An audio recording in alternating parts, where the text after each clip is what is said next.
اب یہ کہا جاتا ہے کہ تھوڑی معاشی اشاریوں میں بہتری آئی ہے، لیکن حقیقت یہ ہے کہ اگر آپ پچھلے 15 سال میں دیکھیں تو پاکستان کی جو حالت ہے صرف معاشی اعتبار سے نہیں، ہر اعتبار سے دنیا کے دوسرے ممالک کے مقابلے میں نیچے چلی جا رہی ہے۔ کچھ لوگوں کا ایک خیال ہے کہ یہ اس لیے ہے کہ ہمارے یہاں ادارے نہیں ہیں، جمہوریت جو ہے اس کو پنپنے کا موقع نہیں دیا گیا، لیکن اس بات میں بہت زیادہ وزن اس لیے نہیں ہے کہ دوسرے ایسے ممالک ہیں، میں آپ کو کئی گنوا سکتا ہوں جہاں جمہوریت نہیں تھی لیکن وہاں بھی فوجی ڈکٹیٹرشپ تھی یا آمریت تھی یا ایک ون پارٹی گورنمنٹ تھی، انہوں نے بھی بہت ترقی کی ہے۔ تو ہمارے یہاں نہ جمہوریت کام آ سکی ہے، نہ ہی جو ہے جس کو آپ کہتے ہیں کہ فوجی رول جو ہے یا ہائیبرڈ وہ بھی نہیں کر سکا ہے، تو آخر وجہ کیا ہے؟ اور اب معاملات میں سمجھتا ہوں اس لیول پہ آ چکے ہیں کہ یہ معاملہ بہت زیادہ عرصے تک چل نہیں سکتا، آپ کچھ بھی کہیں۔ تو ہمیں آگے بڑھ کے سوچنا چاہیے کہ یہ پولیٹیکل جو سسٹم ہے، میری رائے میں جب تک آپ اس کو ری ویمپ نہیں کریں گے بات آگے نہیں بڑھے گی۔ اور اس کا تعلق صرف اس بات سے نہیں ہے کہ آپ انتخابات کرا لیں، انتخابات کرا بھی لیں تو میرے خیال سے کوئی جو مجموعی صورتحال ہے اس پہ کوئی فرق نہیں پڑے گا۔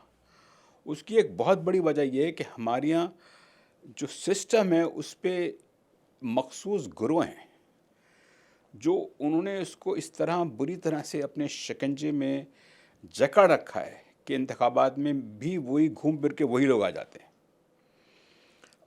وہ کسی نہ کسی صورت میں موجود رہتے ہیں حکومتوں میں براہ راست یا بالواسطہ۔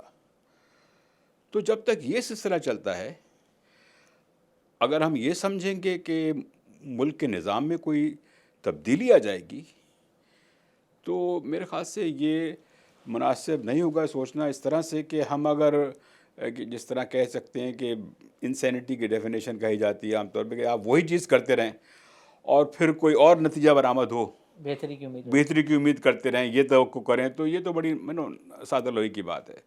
تو سب سے بڑی بات جو ہے میری نظر میں ان سارے معاشی مسائل کو حل کرنے کے لیے، جو آپ نے صحیح کہا کہ بہت مسائل ہیں اور عوام کی بہت بھاری اکثریت یہی سمجھتی ہے کہ سب سے بڑے مسائل یہی ہیں، پانی نہیں ملتا، بجلی آتی ہے چلی جاتی ہے، نوکریاں نہیں ہیں، مہنگائی ہے، سڑکیں ٹوٹی ہوئی ہیں، یہ سارے مسائل جو ہیں ان کے حل کے لیے ضروری ہے کہ ہم ملک کے نظام کو درست کریں۔ اس نظام کی درستی کے لیے یہ سمجھنا کہ کوئی اکانومسٹ آ کے اس کو ٹھیک کر سکتا ہے، یہ بھی ایک سادہ لوہی کی بات ہے۔ ایسا نہیں ہو سکتا کہ آپ سسٹم کو ٹھیک نہ کریں اور کسی سے ایک دو آپ سمجھیں کہ آپ 2-3 ٹیکنوکریٹس کو بٹھا کے آپ پورا نظام صحیح کر لیں گے، ایسا نہیں ہوتا ہے۔ تو شارٹ آنسر یہی ہے کہ جب تک اس ملک کے جو سیاسی نظام ہے، میری نظر میں اس کو ایک ریڈیکل، ایک سرجیکل آپریشن کی ضرورت ہے۔ سر دیکھیں، ایک عام آدمی کے پوائنٹ آف ویو سے میں نے یہ سوال پوچھا نا کہ یہ عام آدمی کے مسائل ہیں، بے روزگاری، ٹیکس، مہنگائی۔ اب بات کرتے ہیں، آپ نے کہا کہ سسٹم کو بدلنے کی ضرورت ہے، سیاسی نظام کو بدلنے کی ضرورت ہے۔ ہمارے ملک میں پچھلے 75 سال سے ہم نے ماشاء اللہ بھی دیکھا، تھوڑا سا سو کالڈ ایک پریزیڈینشل دور بھی آیا تھا، فاطمہ جناح اور ایوب صاحب جب آمنے سامنے آئے تو ایک وہ بنا تھا، اور جمہوریت تو پچھلے تقریباً 20 سال سے جمہوریت ہی چلی آ رہی ہے۔ تو سر پوری دنیا میں بھی یہی ایک سیٹ اپ یا سسٹمز ہوتے ہیں جن پہ قومیں چل کے ترقی کرتی ہیں، پریزیڈینشل، جمہوریت یا پھر آمریت۔ ہم نے ماشاءاللہ سے تینوں آزما لیے ہیں سر، تو فرق تو ہمیں پھر بھی نہیں پڑا ان تین سسٹمز کے علاوہ، مطلب پھر کیا کریں سر ہم؟ نہیں، آپ کا سوال بالکل بجا ہے۔ دیکھنا یہ ہے کہ مثال کے طور پہ انڈیا میں جمہوریت رہی بڑے عرصے تک، لیکن یہ سب کو پتہ ہے کہ 1991 میں یہ نوبت آ گئی تھی کہ انڈیا کو اپنے جو سونے کے ذخائر تھے وہ پلیچ کرنے پڑے تھے برطانیہ کے پاس بینک آف انگلینڈ کے پاس۔ اس کے بعد ان کی جو سیاسی حکومت تھی اس نے نئے لوگوں کو لائی، انہوں نے بہت ریفارم کیے، بڑے بڑے اقدامات کیے، اور انڈیا کی جو معیشت جو تھی وہ ایک نئے راستے پہ چل پڑی۔ تو آج کوئی 35 سال ایسے ہی کرتے ہوئے بہت زیادہ آگے بڑھ چکے ہیں وہ۔ یہ جمہوریت کی مثال تھی۔ ایک اور مثال ہے اور وہ ہے ساؤتھ کوریا کی۔ ساؤتھ کوریا میں 61 میں جنرل پارک نے پوری فوجی حکومت سنبھال لی۔ انہوں نے بہت سخت اقدامات کیے تھے، انہوں نے بینکس حد تک نیشنلائز کر لیے تھے. ان کا یہ کہنا تھا کہ جو قومی وسائل ہیں ان کو ملک کی ترقی کے لیے استعمال ہونا چاہیے، اسی لیے انہوں نے بینک نیشنلائز کیے تھے. لیکن آج سے 50 سال پہلے بھی ساؤتھ کوریا میں جو لٹریسی ریٹ تھا، جو تعلیم کی صورتحال تھی، لٹریسی ریٹ تقریباً وہی تھا جو آج پاکستان میں. تو آپ سوچ لیجئے تعلیمی اعتبار سے ہم 50 سال پیچھے ہیں ساؤتھ کوریا سے. اور اگر آپ برٹن کی بات کرتے ہیں تو ہم تو وہ چھوڑ ہی دیں، ہم تو کوئی 150 سال پیچھے ہیں. تو لوگ کہہ دیں گے کہ یورپ کی بات نہ کریں، تو میں کہتا ہوں کہ چلیں ایشیا کی بات کر لیتے ہیں. تو ایشیا کی بھی بعض ممالک سے آپ 50 سال پیچھے ہیں تعلیمی اعتبار سے. اور کوئی قوم ترقی نہیں کر سکتی، چاہے وہ صدارتی نظام ہو، چاہے پارلیمانی ہو، چاہے ملٹری ڈکٹیٹرشپ ہو یا ہائبرڈ ہو، جب تک کہ لوگ اس کے تعلیم نہیں ہوگی ان کے پاس. اس لیے کہ تعلیم ہوگی تو وہ بہتر کام کر سکتے ہیں، بہتر کام کریں گے تو ملک کی ترقی ہوگی، معیشت میں بہتری آئے گی، جسے آپ کہتے ہیں معیار زندگی میں اضافہ ہوگا. یہ بنیادی بات جو ہے اس کے بغیر، تعلیم کے بغیر ممکن نہیں. تعلیم کے بغیر دیکھیے ممکن نہیں ہے. آپ کچھ بھی کر لیں. آپ انویسٹمنٹس کی بات لیجئے، انویسٹمنٹس ہمارے یہاں پچھلے بہت عرصے سے آیا ہی نہیں ہے. جو آیا بھی کچھ وہ زیادہ تر وہ لونز تھے جن کو حکومت نے وقت نے کہا کہ یہ انویسٹمنٹ ہے. دیکھیے قرضے جیسے سی پیک جی بھی جی بہت حصہ زیادہ تر تھا. لونز تھے 70-80%. تو وہ انویسٹمنٹ نہیں تھا وہ. تو ہمارے یہاں ریئل ٹرمز میں انویسٹمنٹ آیا ہی نہیں ہے. انویسٹمنٹ کہاں جاتا ہے؟ 2-3 چیزیں ہوتی ہیں جو انویسٹرز دیکھتے ہیں. ایک تو ہے سیکیورٹی. جو سیکیورٹی کے لحاظ سے ہماری صورتحال ہے وہ آپ کو اچھی طرح پتہ ہے. پھر ہوتا ہے پروفٹیبلٹی. آپ کے یہاں بجلی مہنگی ہے اتنی، آپ کا جو لاجسٹکس کاسٹ ہے، اس لیے کہ آپ کی ہماری جو ٹرین نیٹ ورک ہے وہ اتنا اچھا نہیں ہے، تو لوگ سڑکوں سے ٹرکوں سے چلتا ہے، وہ زیادہ مہنگا پڑتا ہے.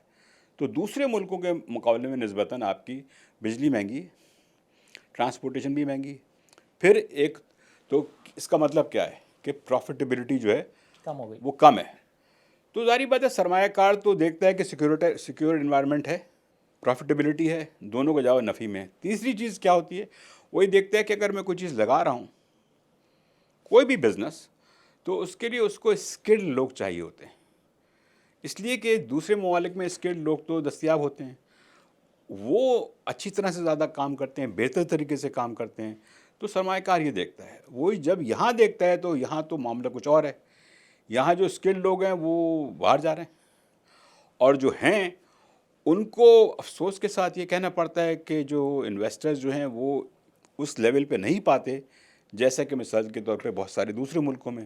اور کوئی بھی جو یہ ہمارے یہاں پاکستانی جو ٹریول کرتا ہے باہر جاتا ہے وہ یہ دیکھ سکتا ہے کہ اگر آپ چلے جائیے کہیں بھی تو وہاں کے ریسٹورینٹ میں کام کرنے والے بھی آپ سے اچھی طرح سے گفتگو کر سکتے ہیں، صحیح طرح سے کیلکولیٹ کر سکتے ہیں.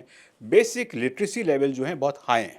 اور خاص طور پہ ہمارے یہاں جو خواتین کی جو تعلیم کا حال ہے وہ تو بہت ہی برا ہے. ابھی جو ایک رپورٹ آئی تھی جینڈر انڈیکس میں، کوئی 148 ملکوں میں پاکستان جو ہے باٹم پہ ہے. اس کا مطلب ہے ہماری خواتین بہت ہی پیچھے ہیں. سر پیچھے بھی ہیں اور ان کا کوئی حصہ بھی نہیں ہے معیشت میں، اکانومی میں. اس لیے کہ جب آپ تعلیم نہیں دیں گے تو ظاہری بات ہے اس کا الزام خواتین پہ تو آپ نہیں ڈال سکتے نا. اور 51% ہماری آبادی کا ہے. اور جب آبادی کا آدھی ہماری آبادی ہماری 51% سمجھ لیجئے، اگر آپ نے ان کو اتنا پیچھے رکھا ہے، تعلیم نہیں دی ہے، اور اس کے علاوہ جن کو تعلیم مل بھی جاتی ہے ان کے لیے جو پورا ماحول ہے وہ اتنا جسے کہتے ہیں کہ خوشگوار نہیں ہے کام کرنے کے لحاظ سے، تو پھر آپ آدھی آبادی کو بالکل ہی پیچھے رکھ کے اس کو سارے جو پورا زندگی کا دھارا ہے اس سے الگ رکھ کے اگر یہ سمجھتے ہیں، جبکہ آبادی ہماری تیزی سے بڑھ رہی ہے، کہ ہم کوئی معجزہ ہو جائے گا، تو پھر ایسا تو نہیں ہوگا نا. پھر ہم یہی کہتے رہیں گے کہ دیکھیے شاید چین سے اتنا مل جائے گا، سعودی عرب سے اتنا مل جائے گا، اور وہ بھی نہیں ملتا. تو سب سے بڑی جو خامی ہے وہ یہ ہے کہ ہمارے یہاں سارے حکمران تقریباً وہ شارٹ کٹس کی تلاش میں رہے ہیں، وہ اسٹیبلٹی کی تلاش میں رہے ہیں. لیکن اسٹیبلٹی جو ہے خالی طاقت سے نہیں آتی ہے، اور نہ اسٹیبلٹی صرف اسمبلیاں جمع کرنے سے رہتی ہے. اور خاص طور پہ اسمبلی ایسی اسمبلیاں جس کے اراکین کو قوانین پاس کرنے میں یا کام کرنے میں کوئی دلچسپی نہ ہو، وہ صرف جو ہیں اس چکر میں ہوں کہ کسی طرح سے بھی اپنی سیٹ پہ برقرار رکھیں اور کام ایسے ہی چلتا رہے۔ تو آپ کے سوال کا یہی جواب ہے کہ نہ اس طرف نہ اس طرف۔ اگر سب لوگوں کو اپنا ذاتی مفاد اتنا عزیز ہو تو اس سے کوئی فرق نہیں پڑتا کہ برائے نام آپ کے پاس کون سا نظام ہے، کس طرح کی جمہوریت ہے۔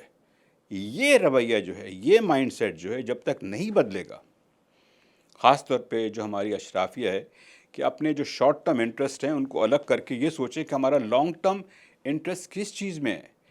ان کو تو یہ سوچنا چاہیے کہ یہ ملک ہم اس کو اس سمت میں لے جا سکتے ہیں جیسے شمالی کوریا یا ویتنام، ان کا بھی بہت فائدہ ہوگا۔ آپ چھوٹی سی میں آپ کو مثال دوں، کل ہی کی بات ہے کہ خبر آئی کہ ایک نائجیریا کی ایک فن ٹیک کمپنی، اس کا نام ہے فلٹر ویو، اس نے کوئی 40-50 ملین ڈالر کو ایکوزیشن کی۔ تو کوئی 2-2.5 سال پہلے اس ویب کمپنی نے فائنینسنگ ریز کی تھی۔ فن ٹیک کمپنی ہے، پورا بڑا فل فلیج بینک نہیں ہے، تو مڈ لگ رہی ہے، مڈ لیول لگ رہی چھوٹی ہے، سی، مطلب small ہے۔ چھوٹا شروع کیا تھا، 10 سال میں پہلے شروع ہوا تھا تقریباً۔ اس کی ویلیوشن آئی تھی $3 بلین۔ ہمارے یہاں بڑے بڑے بینک کی جو ویلیوشن ہے وہ $3 بلین نہیں ہے، اور جو ہمارے بڑے بڑے جو بزنس ہاؤسز ہیں ان کے بھی جو نیٹ ایسٹس کہلاتے ہیں، جو کیپٹل کہلاتا ہے، ایکویٹی، وہ بھی شاید اتنے نہیں ہوگی، سوائے ممکن ہے چند ہاتھ کے، سوائے نہیں، چند کے۔ میرا خیال ہے کہ ہماری کوئی بھی کمپنی 3 بلین کی تو نہیں ہے، 2 ہاں، بلین تک کی ہے۔ تو عام طور پہ ابھی اسٹاک مارکیٹ چڑھ گئی ہے، تو کسی نے مجھ سے کہا کہ صاحب یو بی ایل کا جو ہے مارکیٹ کیپ وہ ہو گیا ہے تقریباً 4 بلین۔ میں نے کہا ہو گیا ہوگا، لیکن آپ ایوریج دیکھیں اگر آپ ویلیو ایک سال کے اوپر، تو یہ تو ہم نائجیریا کی ایک چھوٹی سی فن ٹیک کمپنی کی بات کر رہے ہیں جو پیمنٹس پروسیس کرتی ہے۔ ہم کسی بہت بڑے انسٹیٹیوشن کی تو ذکر ہی نہیں کر رہے۔ تو یہ ہمیں سوچنا چاہیے کہ ایسا کیوں ہے آخر۔ لیکن ہمارے یہاں کے جو بزنس مین ہیں، بڑے بڑے بزنس مین، آپ جب ان سے سوال کریں تو وہ اسی حال میں خوش ہیں جو کر رہے ہیں۔ وہ سیمنٹ بنا رہے ہیں، وہ کچھ آئل کا کاروبار کر رہا ہے، کوئی فرٹیلائزر بنا رہا ہے، فرٹیلائزر اس لیے کہ گیس سستی مل جایا کرتی تھی، کوئی ایسا کاروبار کرتا ہے جہاں اس کو کوئی ٹیکس میں ہو جائے، وغیرہ وغیرہ۔ تو ٹیکسٹائل لگائی ہوئی ہے کسی نے۔ تو ٹیکسٹائل لگا رکھی ہے، ٹیکسٹائل میں بھی اس پہ ہے کہ بھائی ہمارے ٹیکس کنسیشن مل جائیں، بجلی سستی مل جائے۔ یہ کوشش نہیں کہ دیکھیں مسائل نائجیریا میں بھی تو بہت ہیں۔ نائجیریا کوئی یورپ کا ملک نہیں ہے، کوئی ڈیولپ کنٹری نہیں ہے، رائٹ؟ بیکورڈ ہے۔ ہاں ہاں، آئل ہے ان کے پاس، لیکن ویسے بھی اچھی خاصی غربت بھی ہے، وغیرہ وغیرہ، سیکیورٹی کی سچویشن بھی ہے، سب کچھ ہے۔ اس کے باوجود وہاں یہ چیزیں ہو رہی ہیں۔ آپ 30 سال سے برطانیہ میں ہیں مگر دل پاکستان سے جڑا ہوا ہے۔ مجھے یہ بتائیے کہ آپ جب برطانیہ میں بیٹھتے ہیں تو ظاہر سی بات ہے کہ پاکستان کے علاوہ جو کمیونٹی ہے، انڈین کمیونٹی ہے یا دوسرے جو ممالک ہیں، ان کے ساتھ بھی آپ کی بات چیت ہوتی ہوگی۔ اس وقت دنیا پاکستان کو دیکھ کس نظر سے رہی ہے؟ کیونکہ کہتے ہیں کہ ہم نے دنیا میں ہماری فارن پالیسی نے بہت کیش کروایا اور ہم خبروں میں ان ہیں، ابھی وہ جنگ ہوئی انڈیا کے ساتھ، وہاں پہ ہمیں ایج میں رہے۔ تو اس وقت کیا واقعی پاکستان کو کوئی ایج ہے فارن پالیسی میں؟ دنیا کیسے دیکھ رہی ہے ہمیں، کس نظر سے دیکھ رہی ہے؟ دیکھیے، یہ کہنا مشکل ہے کہ دنیا کس نظر سے دیکھ رہی ہے، اس لیے کہ اگر آپ بالکل ہی عام آدمی کی بات کر رہے ہیں، یا آپ یونیورسٹی اسٹوڈنٹس کی بات کر رہے ہیں، یا ایوریج پروفیشنل کی بات کر رہے ہیں، تو حقیقت یہ ہے کہ دنیا میں ڈسکشنز میں کم از کم جو میرا ایکسپیرینس ہے، پاکستان کا ذکر تو کم ہوتا ہے۔ آج کل دنیا میں زیادہ تر باتیں جو رہتی ہیں وہ اس کا تعلق یا تو ٹرمپ صاحب سے ہوتا ہے، لیکن ٹرمپ صاحب کی جو گلوبل پالیسیز ہیں، یا پھر اے آئی کا بہت زور ہے کہ یہ ہو رہا ہے، ٹیکنالوجی میں یہ ہو رہا ہے، یا پھر ان کے اپنے ملکوں کے جو معاشی مسائل ہیں ان کے متعلق بات ہوتی ہے۔ تو جو جرنل جو نیوز فلو ہوتا ہے آپ کے میڈیا کی زبان میں، اس میں پاکستان کا اتنا ذکر آتا نہیں ہے، بہت کم آتا ہے۔ ایک آدھ اگر آرٹیکل آ جاتا ہے کسی بڑے پیپر میں، جیسے کہ فائنینشیل ٹائمز میں یا اکانومسٹ میں کبھی آ گیا، تو اس کو پاکستانی میڈیا جو ہے بہت زیادہ میگنیفائی کر کے پریزنٹ کرتا ہے، جیسے کہ ساری دنیا پاکستان کے متعلق بات کر رہی ہے۔ ایسا نہیں ہے۔ لیکن اگر آپ پوری طرح سے دیکھیں جسے میں کہہ سکتا ہوں کہ ڈپلومیٹک سرکلز میں، یا پھر جو وہ لوگ جو پاکستان میں یا اس ریجن میں زیادہ دلچسپی رکھتے ہیں، ان سرکلز میں یہ ضرور ہے کہ پاکستان نے میں جو ہوا تھے واقعات پچھلے سال جنگ کی بات انڈیا کے ساتھ جو ہوئی ہے، تو اس میں پاکستان کا یہ ہے سامنے آیا ہے کہ پاکستان کی فوج کم از کم اتنی مضبوط ہے کہ وہ انڈیا کو فیس کر سکتی ہے. تو یہ ایک رینیوڈ سینس جو آیا ہے، ریکگنیشن ہے ایٹ ڈفرینٹ گورنمنٹس کہ ہاں پاکستان ایسا نہیں کہ کمپلیٹ کوئی باسکٹ کیس ہی ہے، یہاں نہیں فوج ہے، فوج مضبوط ہے. لیکن اس میں سوچنے کی بات یہ ہے کہ ریئیکشن یہ ہے کہ پاکستان کو مسائل تو بہت ہیں، یہاں نظام اسٹیبل نہیں ہے، اگر کچھ ہے تو وہ فوج ہے. تو اس کے دو پہلو ہیں.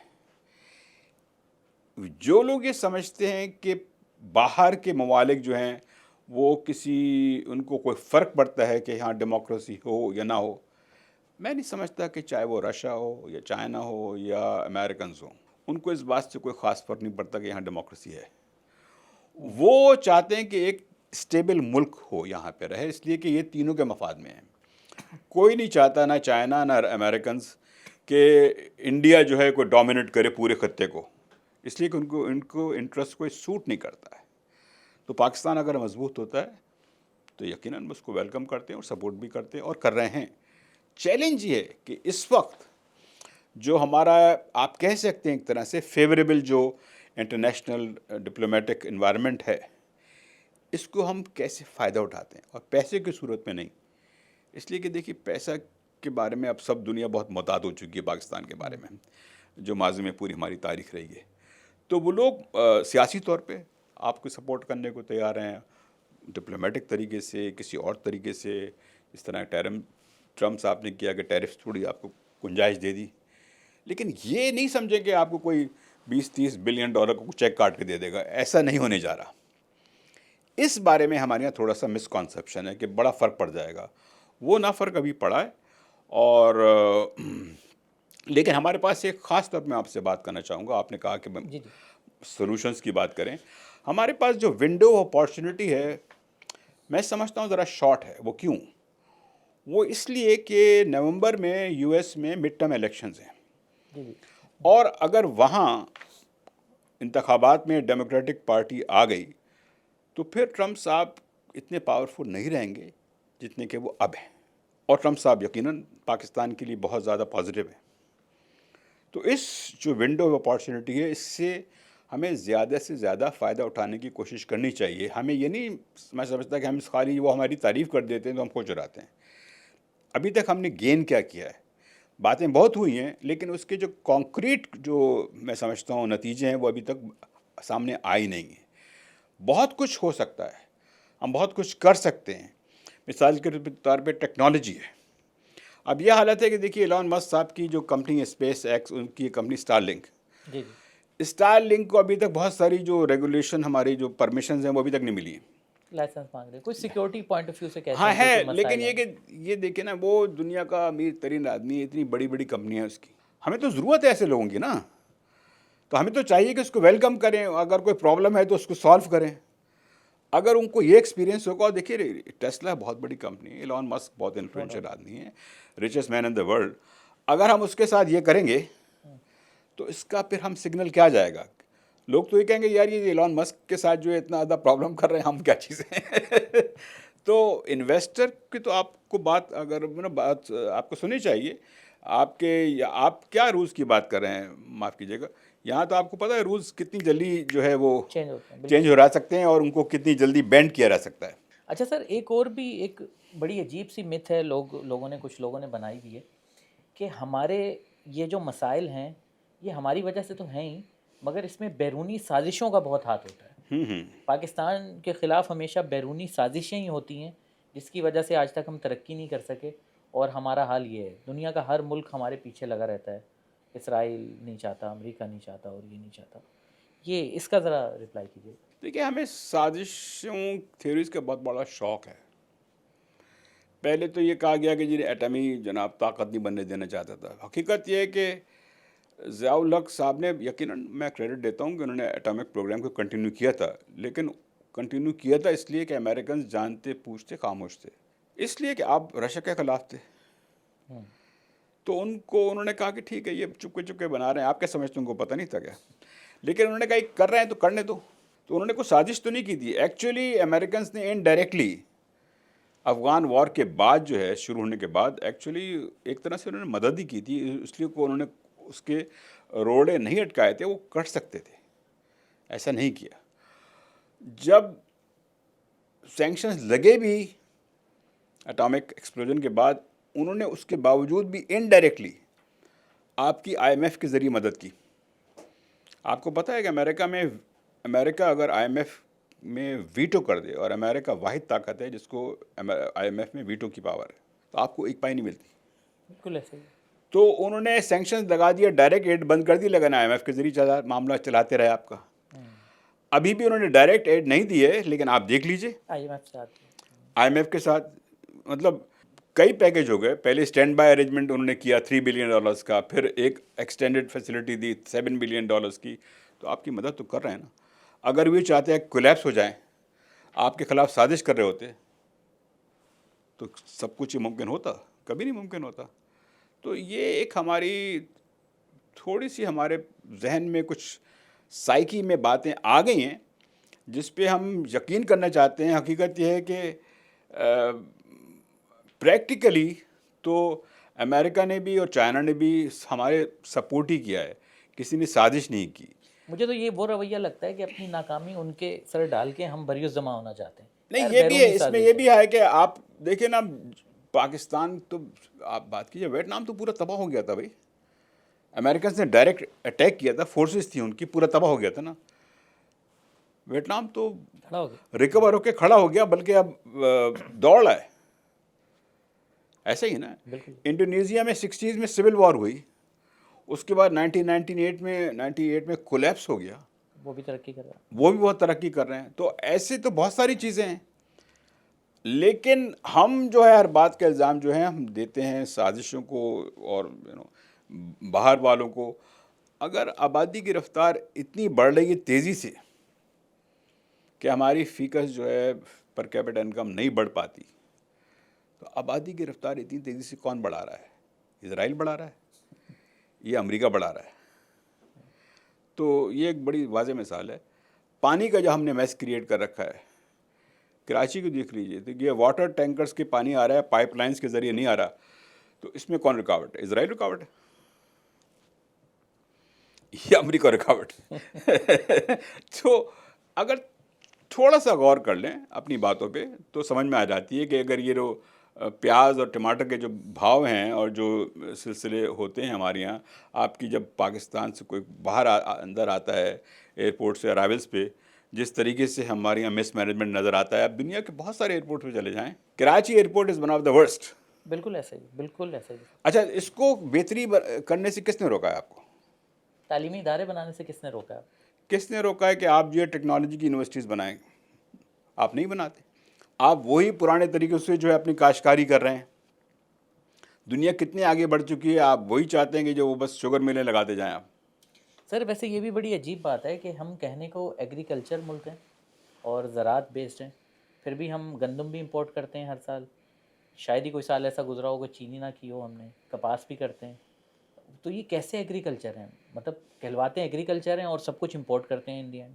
نہیں، ہمارے یہاں تو یہ بہت بڑا مسئلہ ہے کہ ہمیں نوبت آئی ہے جو جسے کہتے ہیں سبزیاں امپورٹ کرنے کی نوبت بھی آئی ہے. دالیں ہم امپورٹ کرتے ہیں، چائے کی اتنی بڑی امپورٹس ہیں، پام آئل جو ہے جس طرح کھانے کا تیل ہوتا ہے وہ اتنی بڑی تعداد میں امپورٹ کرتے ہیں.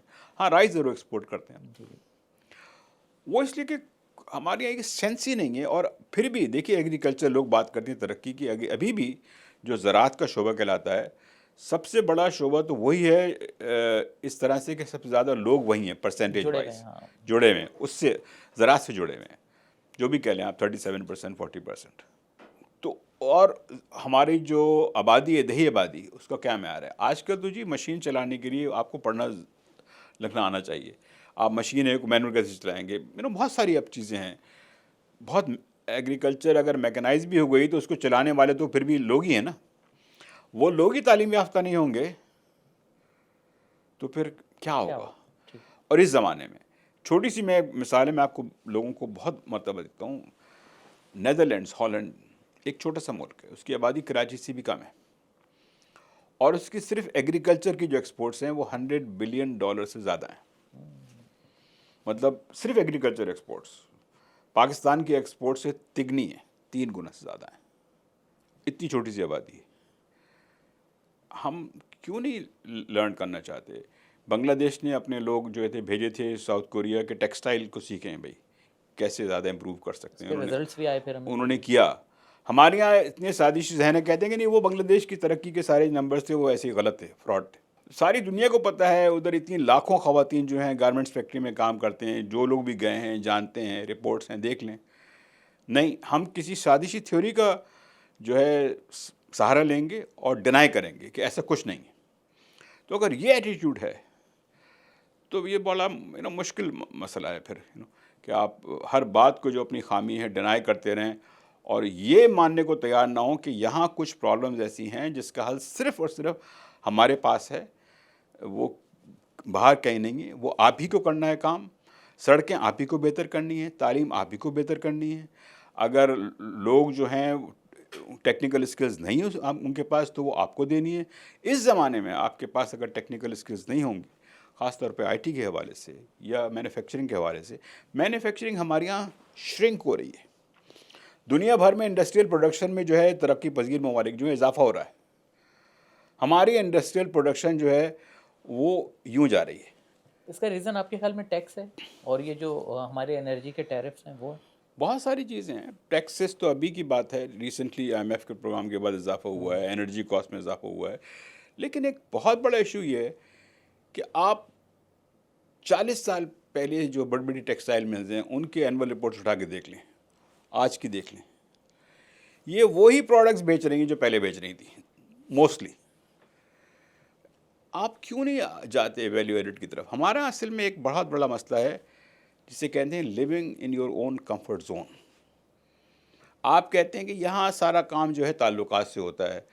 فائنانس سیکٹری کے پاس جاؤ، ایف بی آر کے پاس جاؤ، ان سے کوئی ٹیکس میں کنسیشن لو، جو لوکل گورنمنٹ ہے ان سے کچھ بجلی کی بات کر لو، زمین کے لیے کچھ ذرا اور کوئی فارمولا اپلائی کر لو اور اس میں سے اتنا پروفٹ مل جائے گا. امپلائیز کو جو ہے 50% اوور دا ٹیبل دے دو، 50% انڈر دا ٹیبل دے دو. یہ ساری چیزیں کر کے وہ کہتے ہیں کہ اگر ہماری جیب میں کچھ پیسے آ جاتے ہیں تو بہت اچھی بات ہے. تو اس کا نتیجہ یہ ہے، جیسے کہ میں نے آپ کو ابھی پہلی مثال دی، کہ نائجیریا کی ایک معمولی فن ٹیک کمپنی جو ہے وہ آپ کے بڑے بڑے گروپ سے بڑی ہے. بالکل صحیح. اچھا سر، اگر ہم تھوڑی دیر رک کر یہ دیکھیں کہ آپ نے کہا نا کہ جب تک سمت صحیح نہیں ہوگی ہم لوگ آگے نہیں بڑھیں گے. اس وقت آپ نے خود ہی کہا کہ نمبرز کچھ بہتر ہو رہے ہیں، کچھ نمبرز اچھے آ رہے ہیں، جیسے اسٹاک مارکیٹ وغیرہ اوپر جا رہی ہے. تو انفلیشن گو کہ بہت نیچے آ گئی تھی، اب تھوڑا دوبارہ اوپر کی طرف ہے، انٹرسٹ ریٹ بھی نیچے آئے ہیں. تو مجھے یہ بتائیے کہ کیا اس وقت ہماری سمت صحیح ہے، درست ٹریک پر ہم جا رہے ہیں، یا نہیں ہمارا راستہ ہی غلط ہے اور ہم بس کسی طرح کوشش کر رہے ہیں کہ تھوڑا سا سسٹین کریں اور پھر دوبارہ کولیپس کر جائیں گے؟ مجھے تو بڑی فکر ہے اس لیے کہ ہمیں پتہ نہیں کہ ہماری سمت کیا ہے. یہ جن کی آپ بات کریں انڈیکیٹرز کی، یہ تو اکنامک سائیکلز ہوتے ہیں، کبھی نیچے کبھی اوپر چلتا رہتا ہے، سب کوئی نئی بات نہیں ہے. آئل کی پرائس $120 پہ چلی گئی تھی، اب $60 پہ. تو اتنا بڑا ایڈوانٹیج تو آپ کو خود ہی مل گیا، ہاف ہو گئی. تو اس میں کوئی خاص اچیومنٹ نہیں ہے. میں نے ابھی کہا تھا کہ دیکھیے 2023 میں ٹرکی میں انفلیشن ریٹ 88% پہنچ گیا تھا، 80% سے اوپر تھا. ایجپٹ نے 30% سے اوپر تھا. ارجنٹینا میں 200% سے اوپر چلا گیا تھا. تو وہاں بھی انفلیشن ریٹ جو ہے وہ لیس دین ہاف ہو گئے ہیں.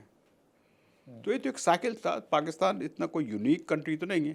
بہت سارے لوگوں کو یہ نہیں اندازہ ہوتا کہ اچھا وہاں بھی انفلیشن اتنا پہنچ گیا تھا. 2023 میں ایک بہت بڑا کرائسس آیا تھا انٹرنیشنل 22-23 میں، جس میں گندم کی قیمتیں بہت اوپر چلی گئی تھیں، آئل کی پرائس بہت چڑھی گئی تھی، گیس کی پرائسز بہت چڑھ گئی تھیں. آفٹر کرونا جب دنیا کھلی تو ایک دم آفٹر کرونا پھر یوکرین وار سب ملا کے تو ایک ویو آئی تھی جس میں بہت سارے ملک شکار ہوئے تھے، اور وہ ان کنٹریز میں سارے ملکوں میں انفلیشن بہت آسمان سے باتیں کر رہا تھا اور بہت نیچے آ گیا ہے. تو it is not a unique achievement. تو اس کو یہ کہنا ہے کہ شاید ہماری لانگ ٹرم صورتحال کو صحیح ہو گئی ہے، اس کا یہ غلط میرے خیال سے تجزیہ ہوگا یا اس کا کنکلوژن ہوگا. بات دراصل یہ ہے کہ جو اہم بات یہ ہے، ہماری ایکسپورٹس نیچے جا رہی ہیں اس وقت، انڈسٹریل پروڈکشن نیچے جا رہی ہے، بے روزگاری میں اضافہ ہو رہا ہے.